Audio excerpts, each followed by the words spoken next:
They will start telling you that you are doing human rights violation when you are actually killing terrorists. When terrorists are killing ordinary civilians, they will never write such junk. That's how it works. That's what we are seeing around Burkina Faso. That's what they are writing. Now, Burkina Fasos are killing ordinary Fulani. Ordinary Fulani, that's what they call them. Ordinary Fulani. So that is to show you that across the Sahel region, Fulanis has been the problem that is bringing stunted growth across the Sahel region. The reason why there is no development is because of Fulani. They have been the willing tools being used by the imperialist power to perpetrate and promote their neo-colonialist agenda by using Fulani to terrorize the area, whilst they will actually make themselves available as the savior of the day. We are doing military alliance. That's why they will tell you they will bring their military base, bring their naval base, bring their drone base, just because they claim they want to monitor the terrorists that they have created in your region. And Fulani made themselves available to be the willing tools. I don't hate Fulani. I don't hate them. I do not hate Fulani, to make it and state it very clearly. But I hate the fact that they make themselves available to be used by the, imperialist power to taunt African growth, to make sure that they destabilize the growth in Africa, to they destabilize the peace in Africa.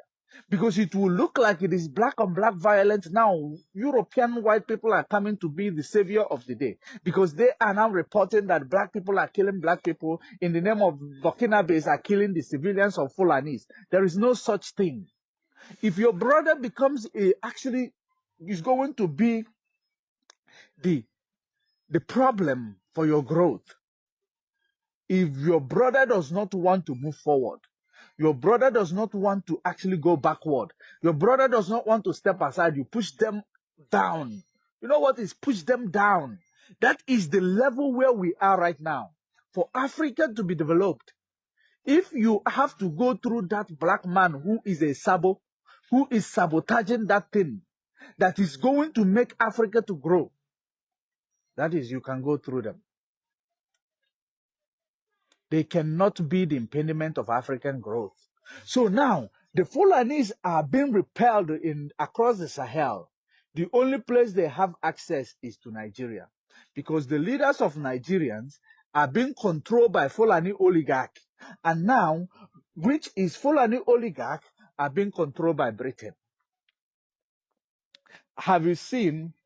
So all the bureaucrats you see around the Nigeria system, bureaucrats, they are actually given leeway by the Fulanis. They are the ones controlling every sector in Nigeria, one way or the other. They give them access to your mineral resources. They give them access to your economy. They give them access to your security. They give them access to everything.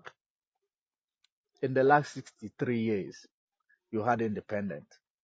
Fulani has been in power. Anybody that will rise up to challenge Fulani will become an aggressor. Just like Ojukwu rose up to challenge the Fulani oligarch. Ojukwu became the aggressor. They combined Yoruba. They combined with Hausa. They managed to convince Yoruba, Hausa. We know that Yorubas are inconsistent. We know that. It is in their nature to be inconsistent. They were able to convince Yoruba, Hausa, and they were, even some of the Igbos, inconsistent Igbos who are mixed by Fulani blood, they convinced them to descend on Ojukwu and the people of Biafra. Hence, they unalive more than 3 million people of Biafra, 1967 to 1970. Those were the people who rose up to fight the power of imperialism, to fight the power of neocolonialism. They were all unalived by British bombs. Britain actually supply all the bombs used to kill Biafrans. Mortar bomb. They supplied all these type of bomb that were used to kill Biafra. The history is there. The document has been declassified. It has been declassified. It is there. It is not my exaggeration. So, in doing all that, you saw that these people will be killing Fulani terrorists. in their bushes. And the only place they will be running to is Nigeria.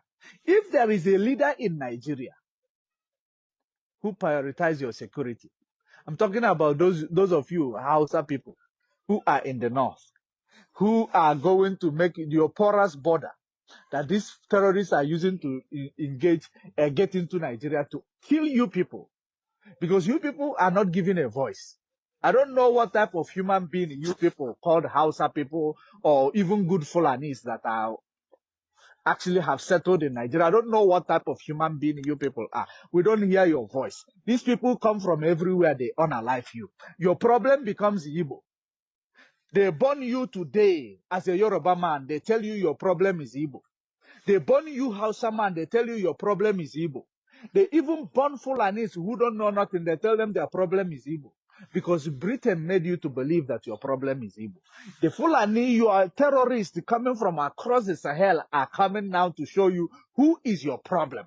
Yet you cannot see it because of your hatred, your historic hatred for the Igbos who rose up to fight that, that stronghold on the neck of every Nigerian. Because had it been Biafra broke away from Nigeria in 1967, do you know what was going to be? You were going to have a better Nigeria today. And you are going to have a better Biafra. That's what is going to be. And you were going to have a bilateral relationship with the both countries. They will still see themselves as one nation. One strong nation. Because Biafra was fighting neo-colonialism. And Nigeria was fighting to protect the neo-colonial, system. That was the plan. Biafra was not planning to actually, move away from Nigeria just because they don't like people of Nigeria. Biafra was fighting neo-colonialism and fighting the agenda, the long-term agenda to keep Nigeria where it is. Just like it was said, to make sure that they keep Sub-Saharan where it is. Because the resources of Sub-Saharan will continue to replenish Europe. That's what was happening. If you go to many countries in Southern Africa, in SADC Africa, you will know that their resources were placed during those times, early 80s, 70s. Their resources are being made use in their country. That's why you will find some countries like South Africa having a good infrastructure. Their countries are being used because the colonialist was there. The people who were colonizing the country and oppressing the country, they were already there. So they have no reason to take the resources to market it. They make use of it. They even had nuclear weapons. They had sophisticated, economy, most advanced economy. But the people in Sub-Saharan, that's why they stated it clear. The Sub-Saharan Africa must be where it is. And the people like Tinubu, people like Buhari, people like all of them that has been in that position of leadership were actually the colonial tool, except the man who was not a politician. And for you not to be a colonial tool, you must not be a politician. So if they tell you Peter Obi is going to go there and do something, Peter Obi is a politician.